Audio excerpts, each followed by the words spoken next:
What's up, everybody? Welcome back to Sports Talk with Hawk. I'm Hawk, and today we dive into another South, the NFC South. Thank you so much for stopping by. Make sure to hit that subscribe button, the like button, ring that notification bell so that you get notified every time a podcast goes live. Happy Wednesday evening. Let's jump right into it. We got mostly, I guess, really the biggest news, quote unquote, to be able to open with is JJ McCarthy will be having surgery on his knee. They're not sure which surgery is going to be done at this point. They're not sure, the damage, what's going to happen, etc. So, really, it's unfortunate for him. And, I thought he had one of the best setups there was.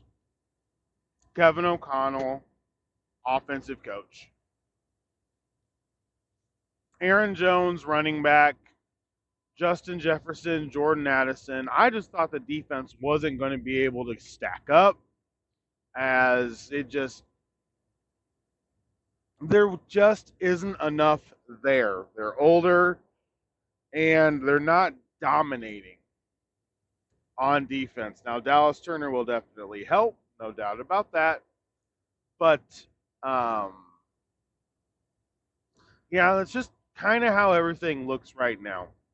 But nonetheless, hopefully he's able to recover. They can get the surgery. Hopefully it's the easier one, and he doesn't have to miss as much time. All right. We are going to jump right in, and we're going to try to run through these again, and we're going to see what we can do.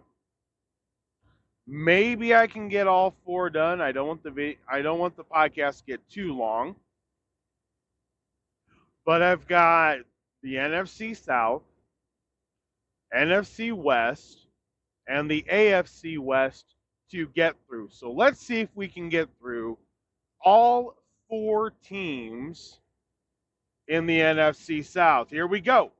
Tampa Bay Buccaneers, quarterbacks, Baker Mayfield, Kyle Trask, John Wolford.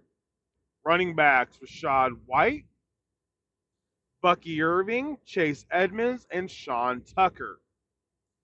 Your receivers for the Bucs, the top two haven't changed for quite a few years. Mike Evans, Chris Godwin. Then you have Jalen McMillan, Sterling Shepard, Raheem Jarrett, and Trey Palmer. Receiving core isn't bad. Especially when you add in the tight ends, Cade Otton, Payne Durham, and Co Creft. They're not bad. Evans and Godwin by themselves, very serviceable, obviously. When you look at the over-unders, Mike Evans is actually sitting near the top of the Vegas projections to lead the league in receiving touchdowns. Just a little thing there. So now you get to the offensive line. It's been switched around. They've lost a lot of people. Tom Brady retired. Different things have happened. They got a safe cap and got to do a bunch of different things. So, left tackle, Tristan Wirfs. Backup, Justin Skull. Then you got Ben Bredeson. Backup, Xavier Delgado for the left guard. Robert Hennessy and Graham Barton, rookie from Duke, are your centers. Cody Mock and Elijah Klein are your right guards. Luke Godke and Brandon Watson are your right tackles. Then you look at the defense. And this is where this is really kind of where I think the Bucks lose it. Todd Bowles is a defensive coach, and he is a very good defensive schemer. I do not want to take anything away from Todd Bowles. He made his name by being a defensive coordinator. It worked. It worked well. But there, it's just not a lot here. So, uh, left end, you got Kalijah Cansey. You got Mike Green. Your nose tackles are Vita VA, Greg Gaines, CJ Brewer. Your right ends are Logan Hall and William Golston. Honestly,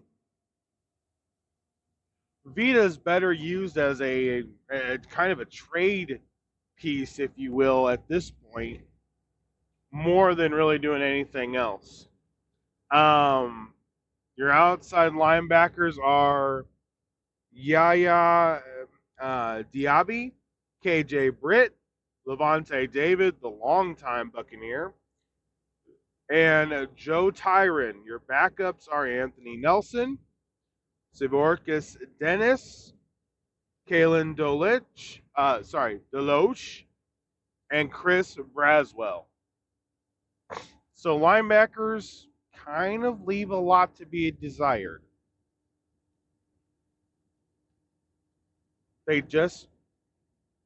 There's not a ton there. Your secondary, you've got Jamal Dean, backup Bryce Hall, Jordan Whitehead, backup Rashawn Wisdom. Then you got Antoine Winfield Jr., the free safety, who I really think is going to come into his own. But a free safety can't be your number one secondary guy by himself. You've got Zine McCollum, backup Josh Hayes. And then you've got on the other side, nickel back, you've got Tavier Thomas, the backup. Christian Isian is the starter projected right now. Your kicker, Chase McLaughlin. I like Chase. I have ever since the Colts had him. Kind of wish they wouldn't have gotten rid of him.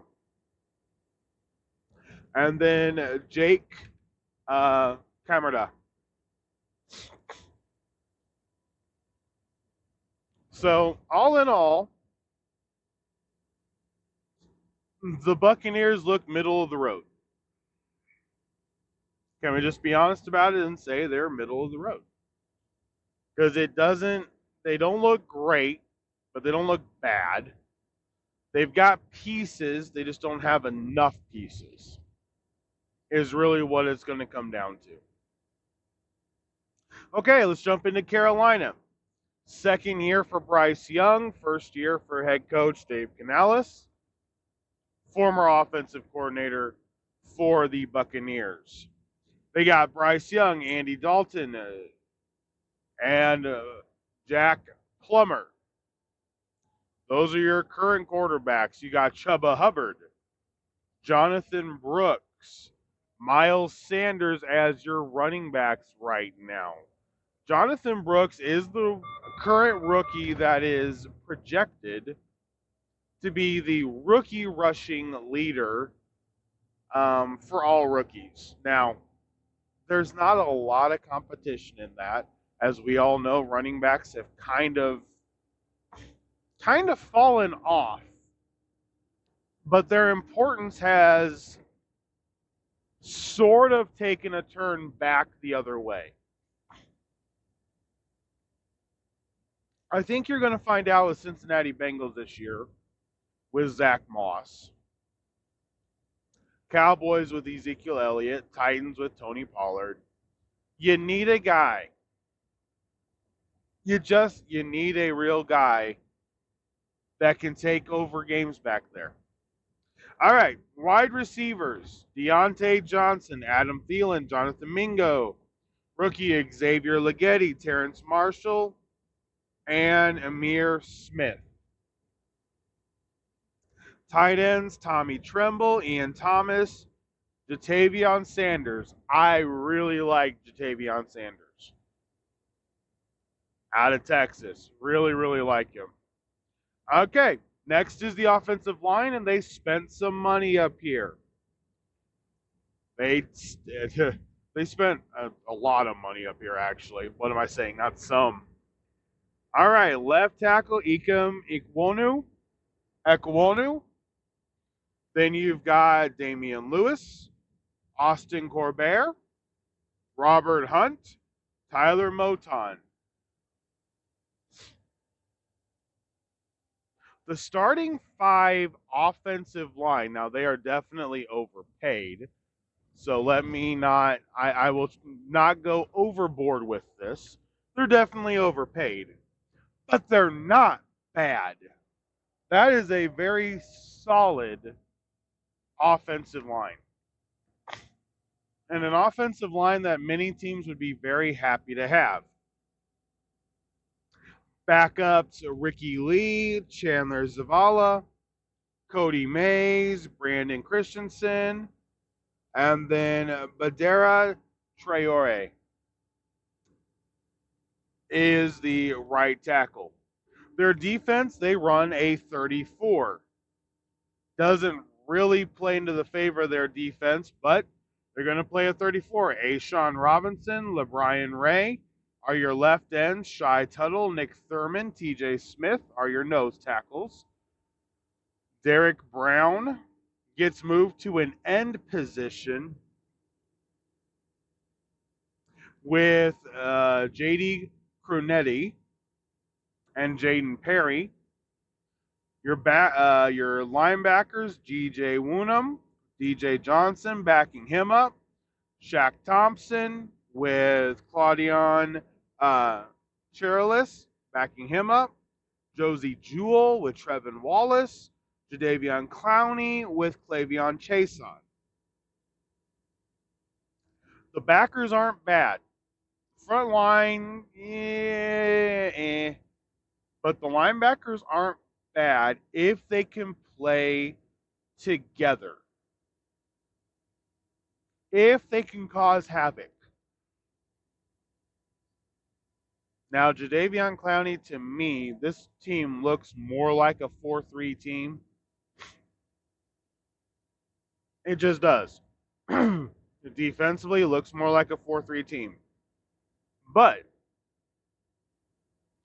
let Clowney be able to stand up and attack the quarterback isn't a bad option.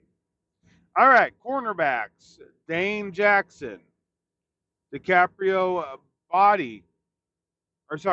Booty and Anthony Brown are the backups there. Jordan Fuller is the safety with Alex Cook. Xavier Woods is the free safety with Nick Scott. J.C. Horn, the young kid I really like, with Lamar Jackson backing him up. Troy Hill is your nickelback with Cha Smith Wade as the backup there. Eddie Pinero and Johnny Hecker are your kicker and punter.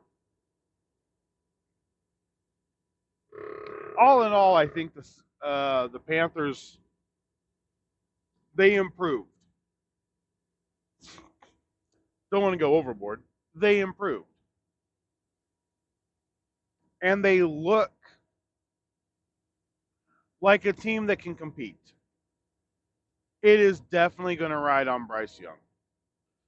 But he should have an offensive line that can protect him. I don't believe he's going to have much of a running game, unfortunately, so that won't be there. But he should have a line that can protect him and should have the ability to potentially make some throws that people say he can make. Hopefully his accuracy is there. Okay, the next team on the list, the New Orleans, hopefully still Saints and not the Aints. Last year did not go well for them. It was definitely a year of disappointment. Dennis Allen, I definitely believe, will be fired at the end of this year. I do not see how this team is going to survive again. I think they need to blow it up, bring in a new coach, say, hey, listen, coach, you're number one, you're not being judged.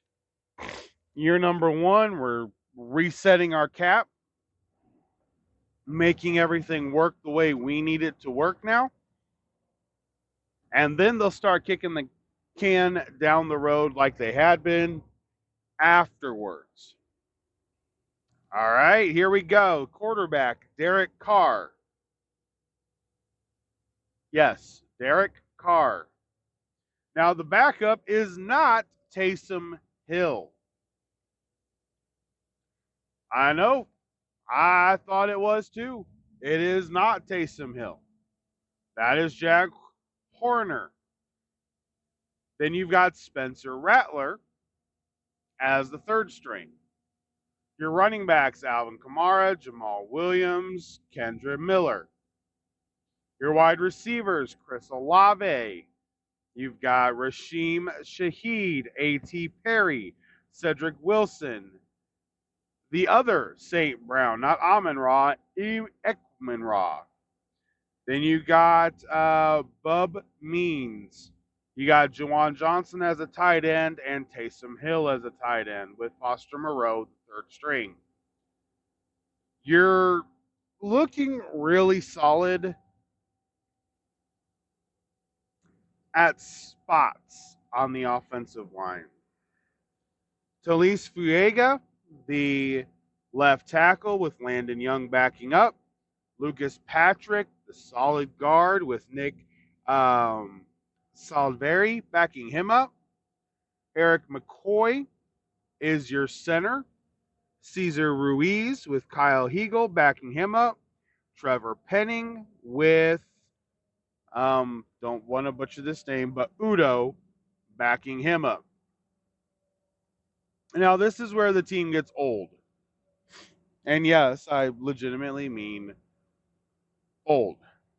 The defense is older, and I think that's most of the issue right now. It's a 4-3 starting with Cameron Jordan, Peyton Turner as your left ends, Nathan Shepard, Brian Brees as your tackles, Colleen Sanders, Christian Boyd as your other tackles, Carl Granderson and Chase Young as your right ends. Then your linebackers, Pete Werner, Kalike Houston, Demario Davis, DeMarco Jackson, Willie Gay, and Free OG. Let's just be honest. They're older. You can't have everybody being old. They're older. There's not a lot of youth sitting in that linebacking core or on the front line. And that will be a downfall. They're going to wear down fast. I don't think the defense is going to hold up. I think it may be one of the worst there is in the league. Their corners, Paul Senado, Rico Payton, the backup, Jordan Howden, Jonathan Abram are your strong safeties. Tyrann Mathieu, Will Harris are your free safeties. Marshawn Lattimore with Kool-Aid, the new rookie from Alabama, on the other corner. Then you've got Alontae Taylor and Shamir Jean-Charles as your nickelbacks. Now, they aren't sure what's going to happen necessarily with the kicker and the punter. They do have two signed on both of them right now. So your kicker at this point in time is Blake Group. Lou Headley is the punter. And then Charlie Smith is the backup, along with Matthew Hayball, the backup punter.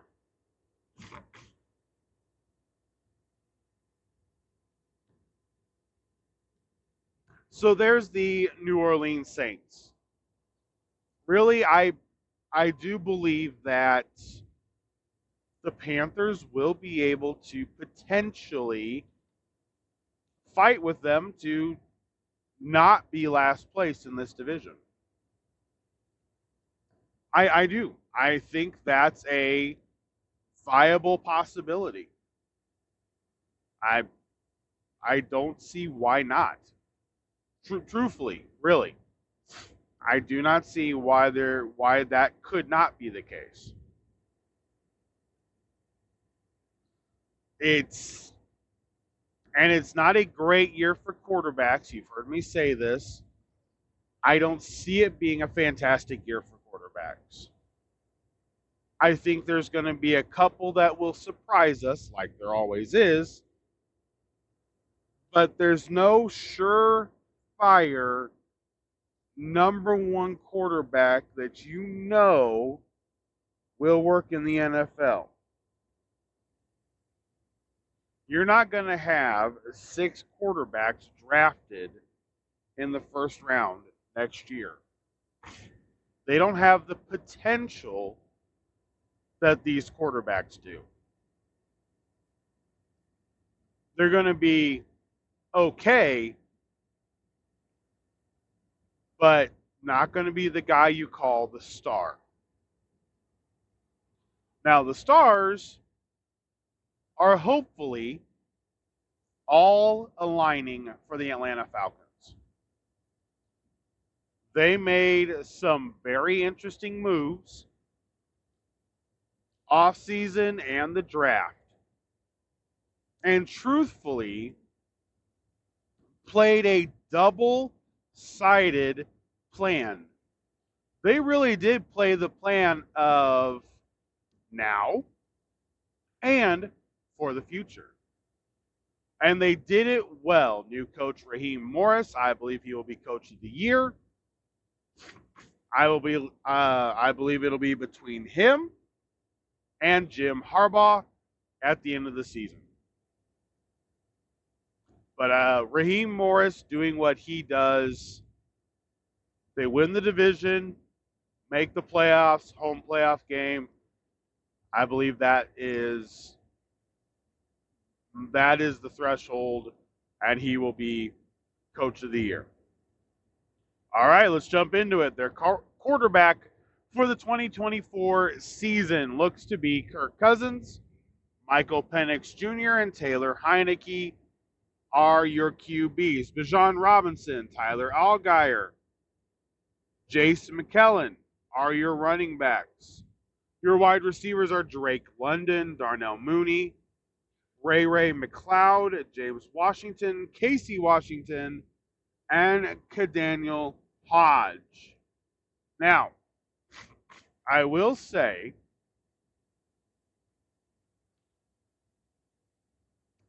that was not the original. They already have an injury that's taken out one of their receivers. I am forgetting who it is right now, but they already had a veteran that was taken out. But nonetheless, Drake London, the Darnell Mooney pickup, I actually like. Maybe I'm hoping he gets a fresh start. They may still make a trade for another receiver, so watch that by the time training camp is up. Kyle Pitts is the tight end with Charlie Warner and John Fitzpatrick. You got Jake Matthews and Barry Wesley as your left tackles. Your left guards are Matthew Bergeron and Javon Ginn. Your center is Drew Dahlman with Ryan Newsel backing him up. Chris Lindstrom is your right guard with Kyle Hinton, the backup. Your right tackle is Caleb McGarry with Storm Norton backing him up. The offensive line is top 10, according to everybody. If Kirk Cousins has time, Kirk Cousins will find the receivers that are open. Kyle Pitts, Drake London, and Bijan Robinson will have a great year with a quarterback like that. Now you move to the defensive side of the ball, and this is why the pick for Penix threw everybody for an absolute loop. because we all knew that they were going to be switching to the 34 defense. Bring in a defense over from the Rams. So we knew the 3-4 defense was coming in. I was going to bet money. I didn't. So I didn't lose anything. I was going to bet money that they would have drafted Turner. They went with a future pick. Remember, the 2025 draft is not strong. So if something happens to Cousins this year, and you're like, we need to get our guy next year, it ain't happening. So they played a card. And my guess is it's going to work really, really well. But their defense, their 34, Grady Jarrett is their starting left end with Contavious Street as the backup. Nose tackles, David Onyeta and Rook Orhorono. So many O's in that name. Orhorono are your two nose tackles currently. Then you got Zach Harrison, who was a nose tackle. He was a defensive tackle. Moved to right end with Taquan Graham backing him up. Then you've got your linebackers, Lorenzo Carter, Caden Ellis, Troy Anderson, and Arnold Ekbeti. Ekbeti. Not Ellerby. Ellerby is somewhere else. It's Ekbeti.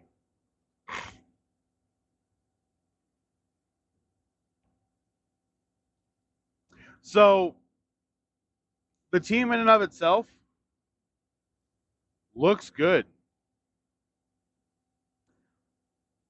Front seven on defense don't look bad. Your backup linebackers, J.D. Bertrand, James Smith-Williams, Nate Landman, Damone Harris. Your corners, A.J. Terrell and Kevin King. Richie Grant, DeMarco Hedman. Then you've got your free safety. This is a guy I think is outrageously underrated. Jesse Bates. Micah Abernathy is his backup. Got Mike Hughes, the other corner, with Clark Phillips backing him up. And then you've got the nickelback, D. Alford, and the second string, Antoine Hamilton Sr.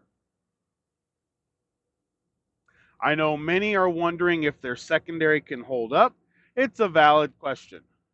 It really is. It's a valid question. No issues with that question whatsoever.